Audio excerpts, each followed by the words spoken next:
9 अगस्त को जो RG medical college Kolkata में एक हादसा हुआ, एक पोस्ट ग्रेजुएट स्टूडेंट के साथ रेप और मर्डर हुआ। हम इस बात को डिस्कस क्यों कर रहे हैं कि अल्लाह के नबी सल्लल्लाहु अलैहि वसल्लम जब उनको जवाब दिए तो हज़रत आयशा रज़ियल्लाहु अन्हा उनकी इस कोशिश और इस जुर्रत से इतनी मुतासिर हुई। बीबीसी की एक रिपोर्ट के मुताबिक ख़वातीन के खिलाफ जो जराइम होते हैं,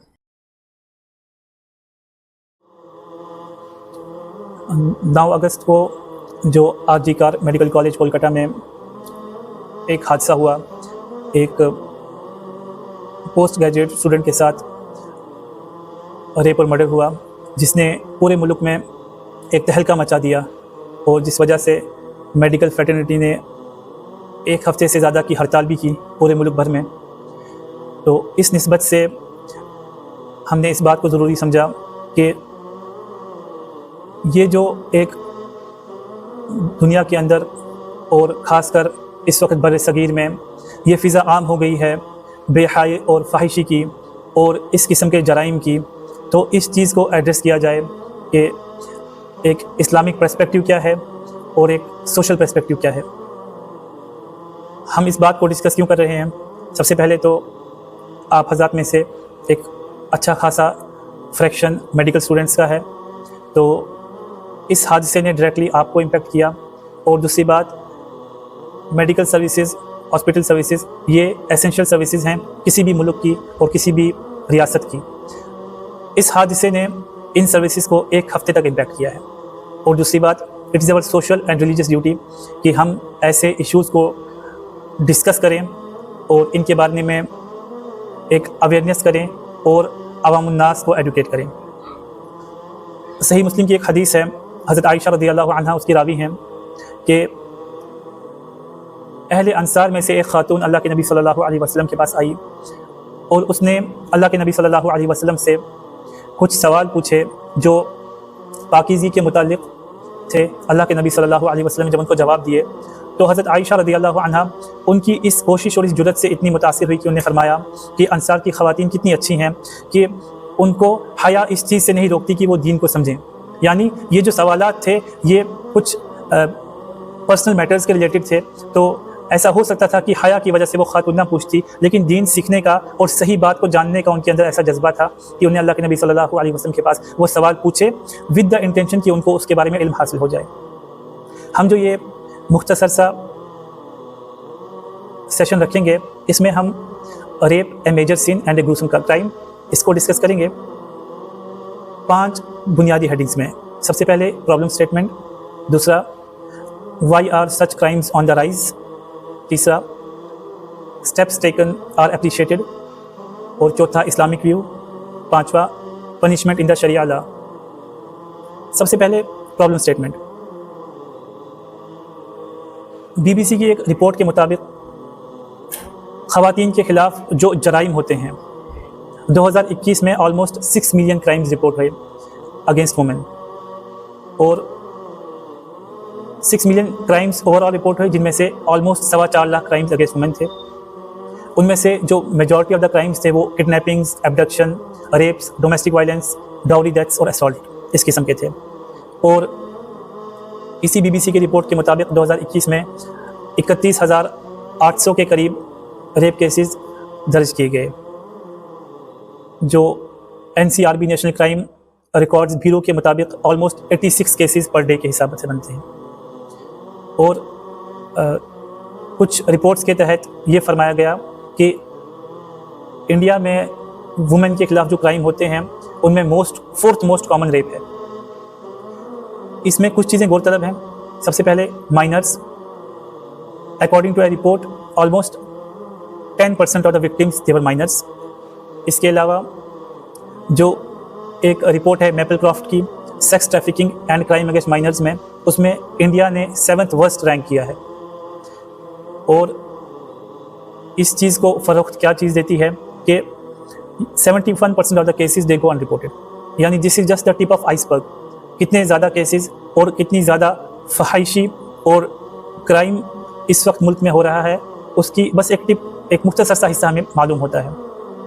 कास्ट के मुतालिक people's union for civil liberties ने एक रिपोर्ट दी थी कि 2007 में ऑलमोस्ट 90% जो विक्टिम्स थे वो दलित थे यानी जो ये क्राइम्स अगेंस्ट वुमेन हैं, ये बस एक मखसूस तबके को भी कभी कभी टारगेट किया जाता है फॉर सम वेस्टेड इंटरेस्ट्स। इसके अलावा जो चीज़ें गौरतलब हैं जिसकी वजह से इस किस्म के क्राइम्स को फ़रोग़ मिलती है, सबसे पहले live in relationships. Live in relationships immoral हैं, इंडिसेंट हैं और अगेंस्ट ह्यूमन नेचर हैं।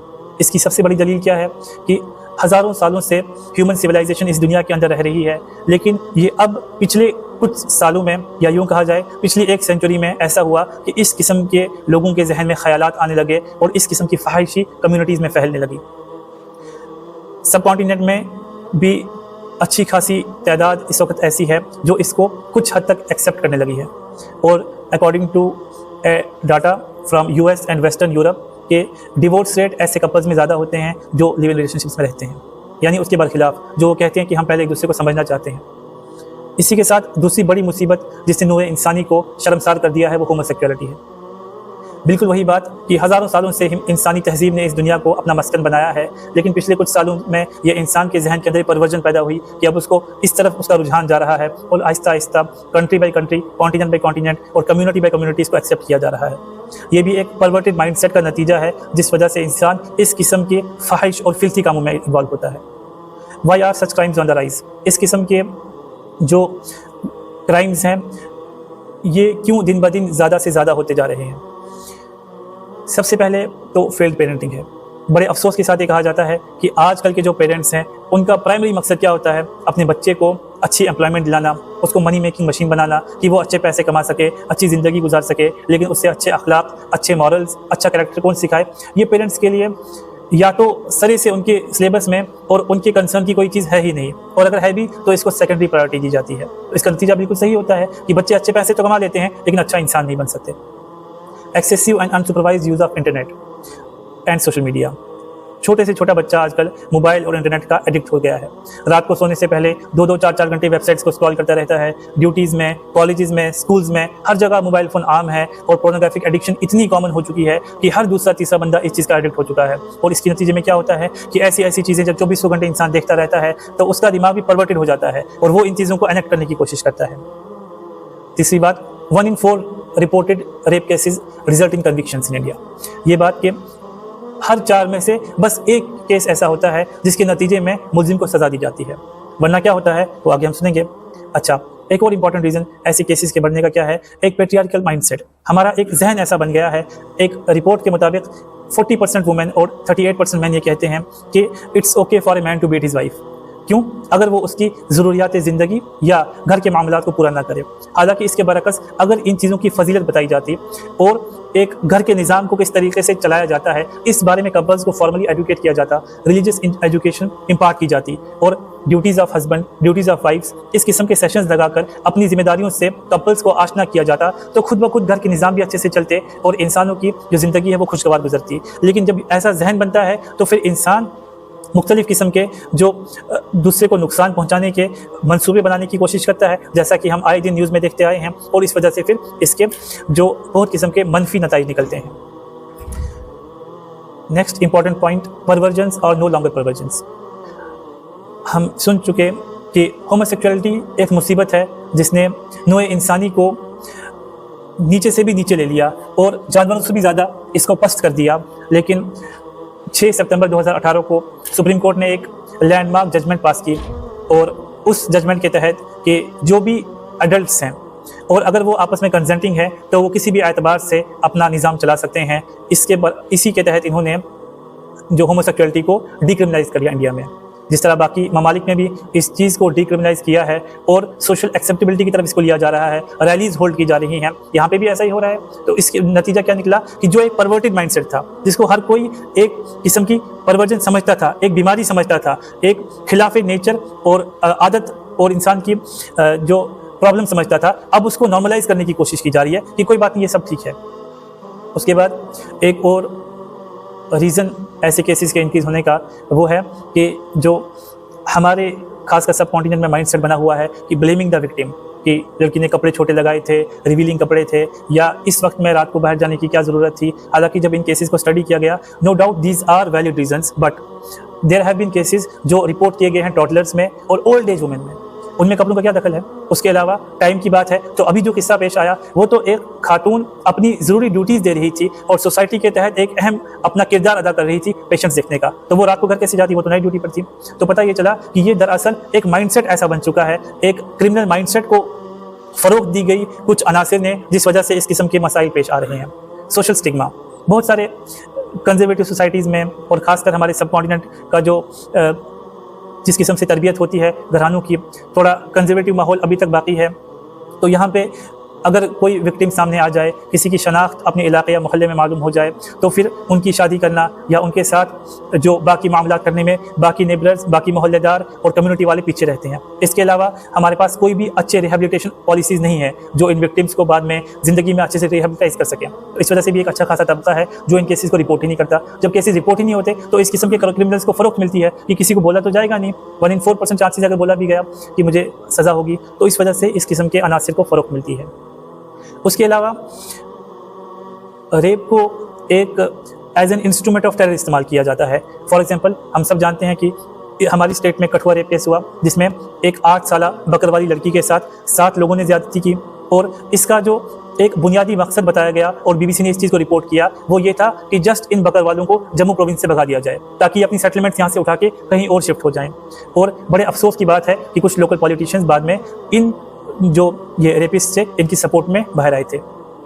इसी तरीके से वर्डिक्ट्स लाइक बिल्किस बानो, इस किस्म की वर्डिक्ट्स भी इन लोगों को फ़रोख्त देती हैं। बिल्किस बानो जो 2002 के गुजरात राइट्स में जिनका गैंगरेप हुआ, उनके घर के 14 मेंबर्स को शहीद किया गया, और उसके बाद क्या होता है कि जो जितने भी उसमें मुलविस थे, जो एक्यूज थे, एक वक्त कोर्ट का फैसला आता है कि उन सबको बरी कर दिया जाता है।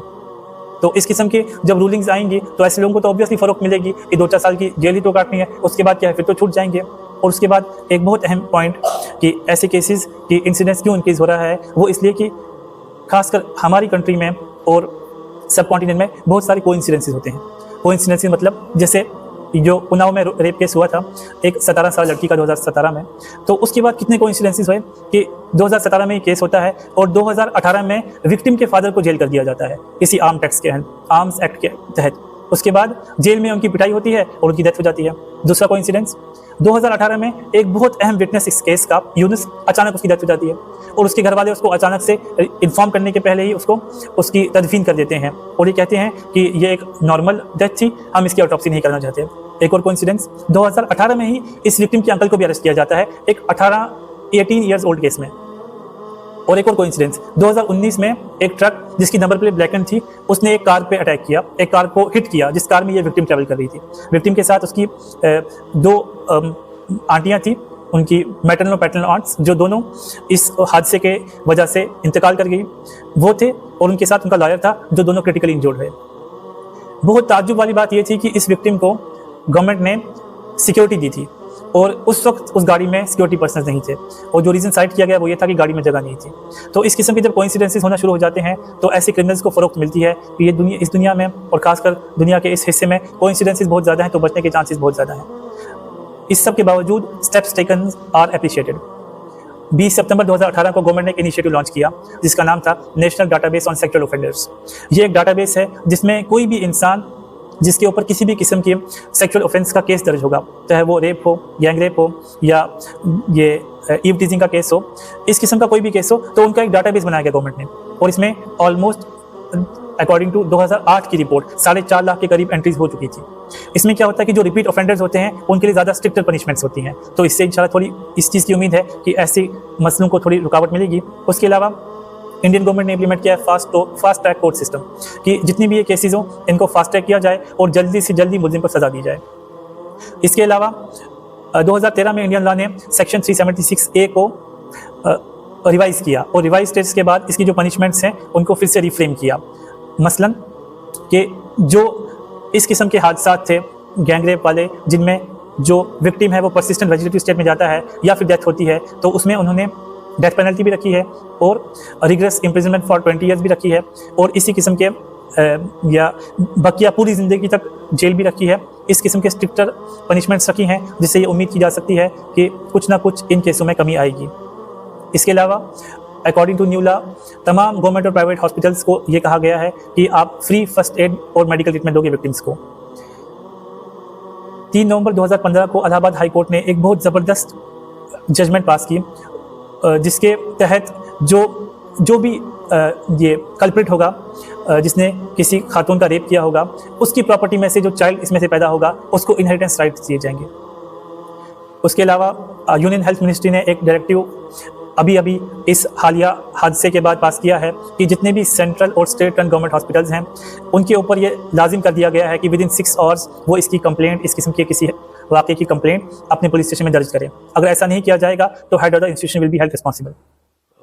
ये था मुख्तसर सा ओवरव्यू। अब एक इस्लामिक व्यू और इस्लामिक पर्सपेक्टिव रेप का। सबसे पहले दीन इस्लाम ने कुछ बुनियादी गाइडलाइंस बताई जिसकी वजह से इस किस्म की शरारतों को और इस किस्म के क्राइम्स को बिल्कुल शुरुआत में ही रोक दिया जाए। जैसा कि बाकी मज़ाहिब के लिए भी सही है, दीन इस्लाम ने औरत की इज़्ज़त और असमत की हिफाजत और उसके दुनियावी हुकूक की हिफाजत की पूरी कोशिश की है, और इस्लाम ने कुछ गोल्डन रूल्स एंड रेगुलेशंस रखे हैं जिससे सोसाइटी इस किस्म के क्राइम से पाक हो जाए। इस्लाम ने औरत को इस चीज़ से मना किया कि वो महरम के बिना सफ़र करे। एक तो होता है रूटीन के एतबार से इंसान ड्यूटी जाए, बाज़ार जाए और घर के आसपास कुछ काम करे। एक तो होता है कि वो लॉन्ग ट्रैवल करे, घर छोड़ के कुछ डेज़ के स्टेज के लिए किसी और शहर में जाए, किसी और इलाके में जाए। दीन इस्लाम ने ये कंडीशन लगा दी कि कोई भी फ़ीमेल अपने महरम यानी ब्लड रिलेशन के बिना, उन रिलेशंस के बिना जिनके साथ उसके कुछ स्पेसिफिक ताल्लुकात हैं, जिनमें उसके फादर आते हैं, ब्रदर आते हैं, बेटे आते हैं, हस्बैंड आते हैं, सन इन लॉ आते हैं, इसी तरीके से उसके मैटरनल और पैटर्नल अंकल्स आते हैं और स्टेप सन्स आते हैं, इनके अलावा वो सफ़र ना करें। इस्लाम ने स्ट्रिक्ट रूल्स एंड रेगुलेशंस रखे रिगार्डिंग ड्रेस कोड, और यहाँ पे ये बात गौरतलब है कि इस्लाम ने ड्रेस कोड मर्दों के लिए भी बताया और ख़वातीन के लिए भी बताया। ख़वातीन के लिए क्या बोला कि वो ऐसा ड्रेस पहने जो मॉडेस्ट हो, और मॉडेस्ट से कुरान पाक में अल्लाह सुब्हानहू व तआला ने इसकी वजाहत की कि आपके ड्रेस कोड से हरगिज़ ये नहीं चाहा जा रहा कि आप ये सोचो कि औरतों को पर्दे में रखा जा रहा है, इनके हकूक़ छीने जा रहे हैं। अल्लाह ने फरमाया इस ड्रेस कोड का मकसद है कि आपको पहचाना जाए कि आप मॉडेस्ट ख़वातीन हैं और उसी तरीके से आपका अप्रोच किया जाए। उसके बाद इस्लाम ने सख्ती से मना किया जेंडर इंटरमिक्सिंग का, चाहे वो क्लासरूम्स हो, चाहे वो स्टडी सर्कल्स हों, चाहे वो पार्टीज़ हों, चाहे वो किसी भी किस्म के जो दुनियावी मामलात हों, इसमें हद्दुल इम्कान इस चीज़ की कोशिश की जाएगी कि जेंडर इंटरमिक्सिंग ना हो। इसके अलावा जिन्हें इस्लाम ने एनकरेज किया अर्ली मैरिजेस को। अर्ली मैरिजेस यानी अगर जब भी इंसान, चाहे वो मर्द हो या औरत, उसके अंदर अल्लाह सुब्हानहू व तआला ने एक फिजियोलॉजिकल नीड रखी है। जब इंसान उस स्टेज को पहुंचता है तो दीन इस्लाम इस बात की तरगीब देता है कि उस नीड को पूरा करने के लिए एक हलाल तरीका निकाला जाए। उसके बाद पनिशमेंट इन शरिया लॉ, अल्लाह सुब्हानहू व तआला ने जिस तरह बाकी चीज़ों में भी एक डिटेल्ड रूल्स एंड रेगुलेशंस और लॉज सेट किए हैं, बिल्कुल इसी तरीके से इस किस्म के क्राइम्स के बारे में अल्लाह सुब्हानहू व तआला ने स्पेसिफिक रूल्स और रेगुलेशंस बनाए हैं। अल्लाह के प्यारे हबीब सल्लल्लाहु अलैहि वसल्लम ने बिल्कुल वाज़ेह तौर पे इन पनिशमेंट्स को अपनी हयात में बयान भी किया है और इनको इम्प्लीमेंट भी करवाया है। सबसे पहले वो खातून जिसके साथ ज़्यादती हो रही है, जिन्हें इस्लाम और ऑब्वियसली कोई भी लॉजिकल और सेन कॉन्स्टिट्यूशन उसको पूरी इजाज़त देता है कि वो सेल्फ़ डिफेंस करे। सेल्फ़ डिफेंस उसके ऊपर वाजिब है और इस सेल्फ़ डिफेंस के नतीजे में उसके लिए अपने असॉल्टर को कत्ल करना भी जायज़ है। दूसरी बात कि अगर इस किस्म की ज़्यादती कहीं होती है, इस किस्म का क्राइम कहीं होता है, तो दीन इस्लाम ने इस बात की तरगीब दी कि जो रेपिस्ट होगा उसके ऊपर हद नाफिज की जाएगी। हद क्या होती है? जो दीन इस्लाम ने स्पेसिफिक पनिशमेंट इस चीज़ के लिए प्रिस्क्राइब की गई है उसको हद कहते हैं। उसके लिए कुछ प्री रिक्विजिट्स हैं कि या तो 4 विटनेसेस हों वहाँ पे, किसी किस्म का डॉक्यूमेंट्री प्रूफ हो वहाँ पे, आजकल के एतबार से जो वीडियो रिकॉर्डिंग या जो CCTV कैमरा या कोई भी इस किस्म का प्रूफ हो जिससे ये बात वाज़े हो जाए इन ब्लैक एंड वाइट कि हाँ ये मुल्ज़िम है, इसने एक गुनाह किया है। तो क्या इसके लिए हदूद बताई, जो हद पनिशमेंट बताई शरिया अल्लाह ने, वो क्या बताई कि अगर ये मैरिड इंसान है जिसने ऐसा गुनाह किया तो इसको स्टोनिंग टू डेथ करना है, इसको पत्थर मार मार के मार देना है। और अगर ये अनमैरिड है तो 100 लैशेस और इसको एग्जाइल करना है from the land for 1 year. यहाँ ये बात भी गौर तलब है कि ये जो पनिशमेंट्स बताई जा रही हैं ये उस केस में है जब ये क्राइम जो है वो प्रूफ हो जाए और उसके बाद जो एक्यूज है उसके ऊपर ये मुकदमा साबित हो जाए तो इस किस्म की पनिशमेंट दी जाएगी। कभी कभी क्या होता है कि क्राइम प्रूव नहीं हो रहा है तो उसमें दीन इस्लाम ने और शरीयत ने ताज़ीर का हुक्म दिया। ताज़ीर क्या है कि जो भी उस वक़्त जो जज होगा, जो मनसब पे होगा, वो तमाम जो एविडेंसेस है उनके बेसिस पे जो भी उसको मुनासिब ट्रीटमेंट लगेगी क्राइम के हिसाब से और इंजुरी के हिसाब से उस किस्म की पनिशमेंट को वो नाफिज करेगा। और बाज़ जो फ़िक़ही स्कॉलर्स हैं जिन्होंने इसके ऊपर स्टडी किया, उन्होंने इसमें ये ऐड किया कि इसके अलावा इसमें एक्यूज़्ड को एक कंपेंसेशन भी पे करना होगा for the rehabilitation of victim और for making up for the damages. जो वाक़या अभी कोलकाता में पेश आया और इस किस्म के बाकी वाक़यात को एक अच्छा खासा तबका उलमा इकराम का कैटेगराइज़ करता है कि ये एक सिंगल इंसिडेंट नहीं है, बल्कि ये ऐसा वाक़या है जिसने पूरी ज़मीन पर फसाद मचा दिया है। ये एक ऐसा वाक़या है कि कोलकाता में एक मेडिकल कॉलेज में हुआ, लेकिन पूरे मुल्क की हर खातून के दिल में इससे वहशत पैदा हो गई। हर शरीफुल नफ्स इंसान के दिल में इसकी वजह से वहशत पैदा हो गई कि हमारी बेटियां, हमारी बहनें, हमारी माएँ तो अब तो अपनी वर्क प्लेसेस पे भी सेफ़ नहीं है। तो इस किस्म के फसाद जिन वाक़यात की वजह से मचते हैं, अल्लाह ताला ने इनको स्पेसिफिकली कुरान पाक में मेंशन किया कि उन लोगों के लिए जो अल्लाह के ख़िलाफ़ जंग करते हैं, अल्लाह के नबी सल्लल्लाहु अलैहि वसल्लम के खिलाफ जंग करते हैं, ज़मीन में फसाद मचाते हैं, उनके लिए क्या सज़ा है कि या उनको मार दिया जाए, या उनको क्रूसीफाई किया जाए, या उनके हाथ और पैर अपोजिट डायरेक्शन में काट दिए जाएं, और या उनको ज़मीन से एग्जाइल कर दिया जाए। अल्लाह फरमाते हैं ये उनके लिए दुनिया में रुसवाई है और आखिरत में उनके लिए जहन्नुम का अज़ाब है। अल्लाह ताला ने 4 पनिशमेंट्स यहाँ पे स्पेसिफाई कर दी इस किस्म के लोगों के लिए जो अल्लाह की ज़मीन में फसाद मचाते हैं, जो लोगों के दिलों को खौफज़दा कर देते हैं अपनी एक्टिविटीज़ के ज़रिए से। अल्लाह ने फरमाया या इनको डेथ पेनल्टी दी जाएगी, या इनको क्रूसीफाई किया जाएगा, और या इनके हाथ और पैर अपोजिट डायरेक्शन में काटे जाएंगे, और या उनको एग्जाइल कर दिया जाएगा ज़मीन से।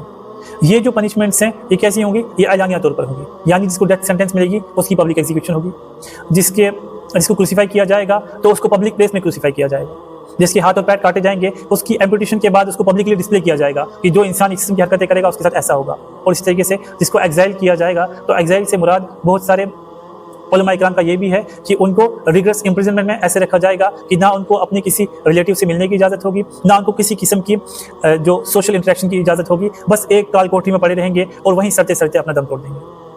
तो इस सब के बाद एक मुख्तसर सा इवेंट अल्लाह के नबी सल्लल्लाहु अलैहि वसल्लम की ज़िंदगी में से हज़रत वाइल बिन हुजर रज़ियल्लाहु अन्हु रावी हैं। वो फरमाते हैं कि अल्लाह के नबी सल्लल्लाहु अलैहि वसल्लम के दौर ज़माना में एक खातून थी जिस पे किसी इंसान ने हमला किया और उसका रेप किया।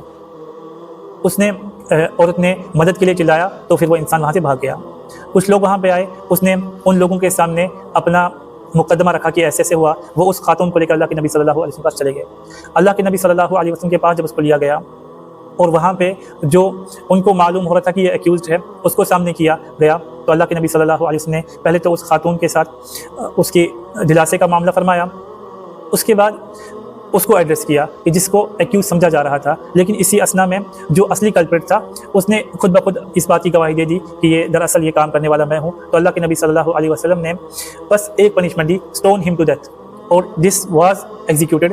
अल्लाह के नबी सल्लल्लाहु अलैहि वसल्लम के दौर ज़माना में इस शख्स को लिया गया और इसको पत्थर मार मार के संसार कर दिया गया। तरीका क्या होता था कि इंसान की हाफ बॉडी को मिट्टी के अंदर दबा दिया करते थे, या फिर कभी कभी खुला भी छोड़ दिया करते थे, चारों तरफ से लोग घेर लेते थे, उसके बाद पत्थर मार मार के इसको मार देते थे। ट्रीटमेंट बहुत बारबरिक लग रही है, बहुत ज़्यादा वो मेडिवल पीरियड की लग रही है, लेकिन इंसान उस विक्टिम की जगह अपने आप को रख कर एक बात तस्वुर करे कि उसके दिल पे क्या गुजरती है जिसके साथ इस किस्म के क्राइम्स होते हैं, उसकी फैमिली पे क्या गुजरती है, और उसकी ज़िंदगी में लॉन्ग टर्म इसके क्या फिर आफ्टर इफेक्ट्स रहते हैं। तो इस किस्म की अगर हम क्राइम्स को चाहते हैं सोसाइटी से कम करना, तो हमको इनके लिए हार्डर और स्ट्रिक्टर पनिशमेंट्स रखनी चाहिए। आखिर में इस मामले में हम क्या सजेस्ट करते हैं? स्पीडी एंड फेयर ट्रायल, उसके बाद public execution of convicts with full media coverage and warning from the highest authorities कि जो इंसान भी इस किस्म के जराइम का मुर्तकिब होगा उसके साथ बिल्कुल ऐसा ही किया जाएगा। अगर इस किस्म के स्ट्रिक्ट और हार्श पनिशमेंट गवर्नमेंट इम्पोज करती है और इसको पब्लिक कवरेज देती है, मीडिया कवरेज देती है, तो इस चीज़ का पूरा इम्कान है कि इस किस्म की मुसीबतों से और इस किस्म के क्राइम से ये ज़मीन पाक हो सकती है। अल्लाह ताला हमको कहने सुनने से ज़्यादा अमल की तौफीक अता फरमाए। सुब्हानक अल्लाहुम्मा बिहम्दिका नशहदु अल्ला इलाहा इल्ला अंता नस्तगफिरुका व नतूबु इलैक।